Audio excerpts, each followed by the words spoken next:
We left at 6:58. Next to the bottom paragraph.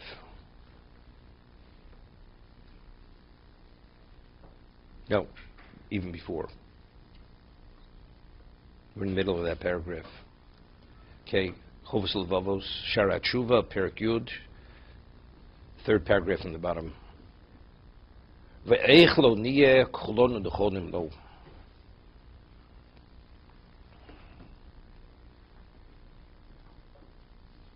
How could we not be aware or cognizant of this fact that your record has to be a proper record and has to be corrected?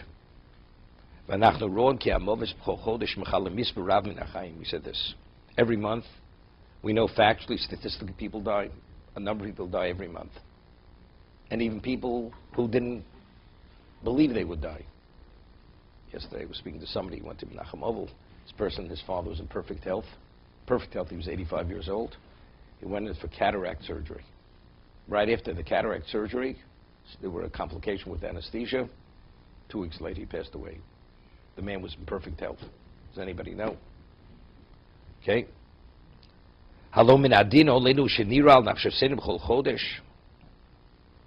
He says, just realistically speaking, one has to be concerned for his life every month. We have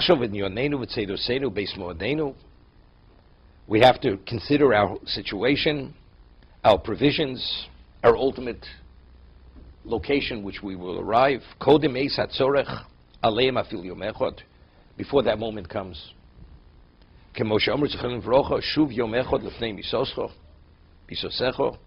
Person should do tshuva the day before he dies. Rambam cites the posuk from Koheles.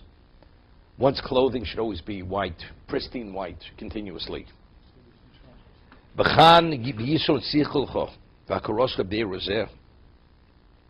He says, you should verify this truth.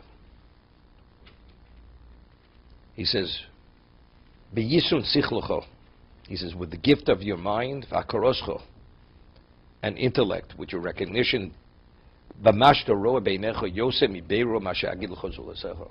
they say, this is something someone doesn't have to tell you. There's something each one of us is aware of, the reality of life. Life, nobody knows when it's going to end for anybody.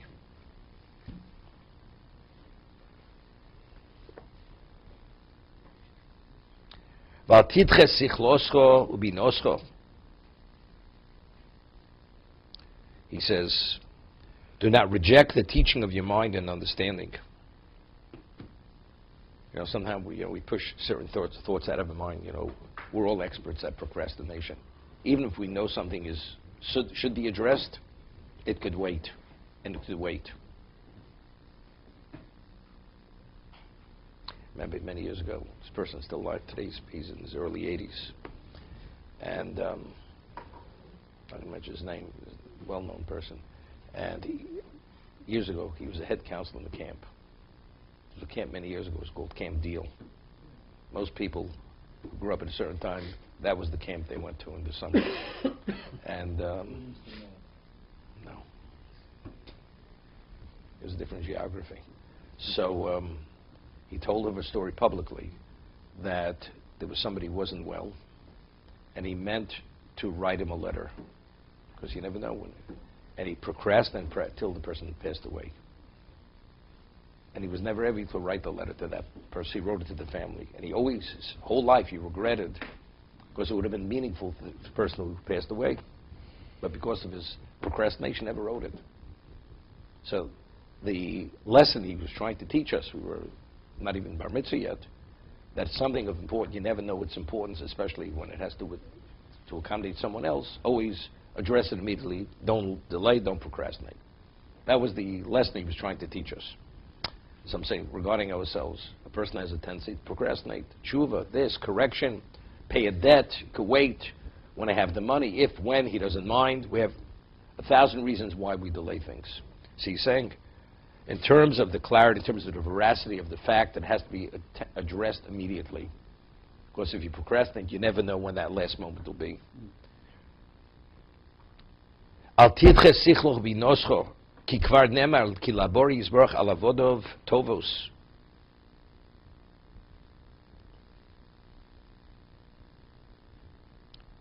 Im yikablu oson yarvicho ben. He says, Hashem has bestowed upon His servants valuable gifts. If you accept them, yikablu oson. Yarvicho ben, v'im yashivan olov you litonos aleim. If you utilize the gifts, they will be very profitable.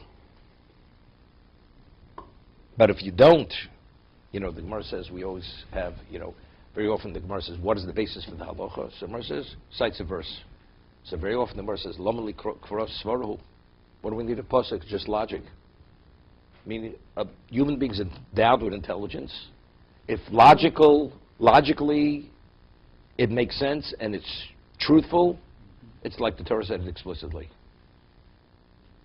That Hashem endows us with intelligence, that's reality. So if we understand with our intelligence how we have to address certain things, to be responsible, if we don't, so what is it? You're rejecting with the gift that Hashem has given you, the awareness, you're rejecting it. That's what he's referring to. This is the lomali krasvaru. I mean, when a person does the wrong thing, a person says, well, I was never taught. But if you're a civilized human being, you understand that the behavior is what? Is criminal behavior. But I never read it anyway. You don't have to read it. It's understood.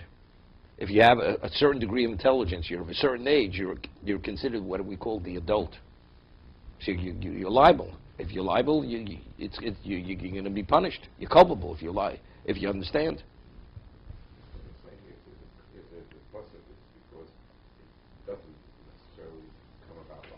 Exactly. That's why you need a pasuk. Otherwise, the Gemara asks, "Lamli kros svaru." V'akach yeshuva l'nekamo. He says ultimately it will be a claim against the person. V'abore yizborach heitiv l'choch b'chochma tuna b'das. Hashem has endowed us with wisdom, with insight, with discretion. Som l'cho ben yisur al zulasecho. And we're endowed with this more than others. Hizor v'yizoyer. One has to be extra careful. Shlo yeshuva l'tanu alecho. They should not come with a claim against you. Now, we speak about persons unlearned. Can't blame the person. He doesn't know any better.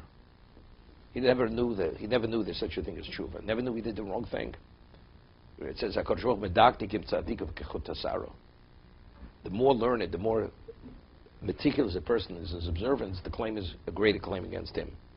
Right? The Kodesh Baruch Hu is exacting with his tzaddikim as much as a hairbreadth. If they deviate as much as hairbreadth, Hashem is, why? Why is he more exacting with the tzaddik than with an ordinary person? Because the tzaddik, whatever he does, he's always focused. So if you're always focused, what's the justification? The other person's totally unfocused. He didn't even realize he did the wrong thing. But the tzaddik who, everything he does, he's a tzaddik because he's exacting in everything. So where did you fail? So evidently, it was your choice. You chose, despite being aware, you chose to fail. So it turns, the whole concept of shogeg almost has no relevance to a tzaddik. And if, let's say, the person was distracted, you had no right to be distracted. The ordinary person is always distracted. He doesn't even know what it means to be focused. But you will have an appreciation, understand what it means to be focused because you are a tzaddik. How did you allow yourself to be distracted? Unless it's an onus.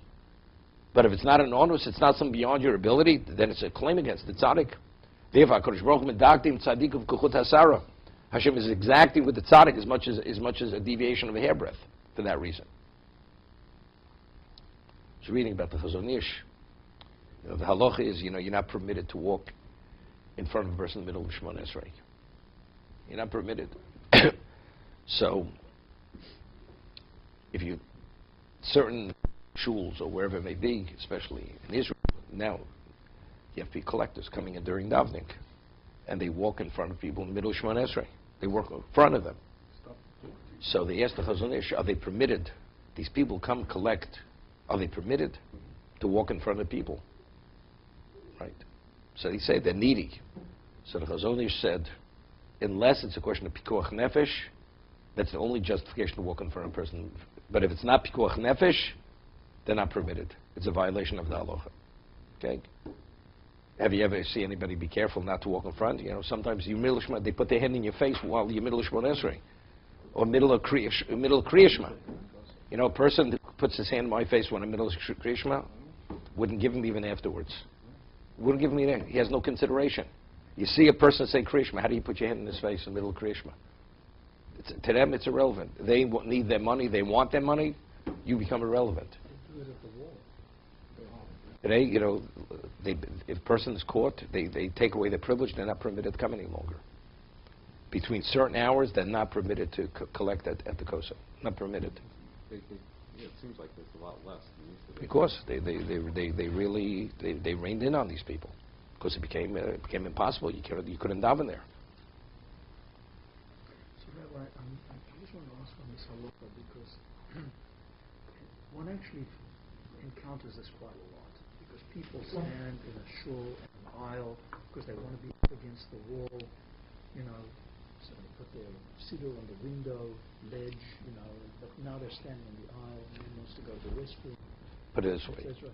So can you go? Is that a question? So how No, but if you pass before him, it's a problem. So you cannot come in front of him. What But about let's along talk the about side? that. Let's talk about this. So the Person man is at the stands end in of the the aisle. Let's say a person stands in the aisle. He could have stood in the bench. Could have. Because you want this. Would you have a right to burden? I mean, he doesn't have the halacha. it doesn't make a difference. No, but it's still trespassing. It's a public aisle, and you standing there, you're burdening everyone. He doesn't understand. Doesn't make a difference. But the question is, no, we're not faulting him. But do you have to be limited because of his ignorance? Right, so that's the... If he stands there and he shouldn't have stood there, he shouldn't have. Although he wasn't aware of this, but he still did. A person steals, trespasses because he doesn't realize he's trespassing. He's still a trespasser. It doesn't make a difference.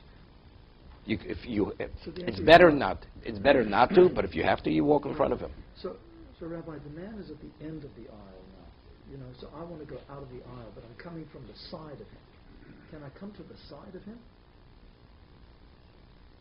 You're going to walk behind him. I'm going to come to the side of him. So literally, he's going to be 1 foot away from me, but to the side, and then I'm going to go behind him.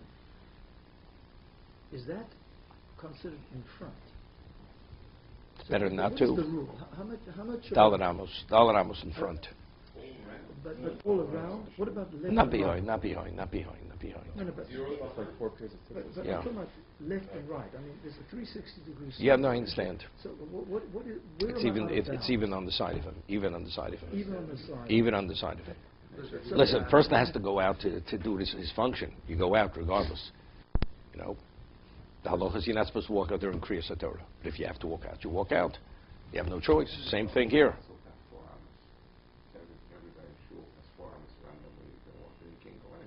So middle shemona, you shouldn't. You shouldn't. So you shouldn't. You stay there. All of a sudden you want to go look at a sefer. Well, you're a great Talmud Chacham and Tzaddik. All the day you don't open a book. All of a sudden middle shemona esrei, you got to open a book. That's the way it is. So now, it's a related question. Now, in my row, I want to get out. And there's a man standing in the row. Can I pass behind him? I've got to approach him from the side, but I pass behind him. Is that permitted? Of course, it should not be done. Should not be not be Because done. I'm coming from the side. Because you're It's coming not from the passing right. behind him Right. that's the It's problem. coming from the side. It's coming from the side. Right. Oh, because you're distracting him. It's a disrespect. It's really a disrespect. Even if he's in his own world, it's a disrespect. And let's say he's distracted in either case. Yeah. Right? Someone's standing along Shemona Israel, you've got to get out of your row. Okay, so you're going to pass behind him, but that's a problem. Unless you have to leave, you stay there till. If you're sitting in a row, the next seat next to you. You're not supposed to pass. No, but you're not. Standing is not. You're not supposed to move. You're not supposed to pass in front of him. Okay, let's see the Gemara. Sometimes a person comes in late, stands in the doorway, and he's still down. Everybody wants to leave. How do you stand in the doorway? Because you came late. But that person who comes late also doesn't want to interrupt other people. Doesn't make a difference. So go find yourself another minion. Go daven privately.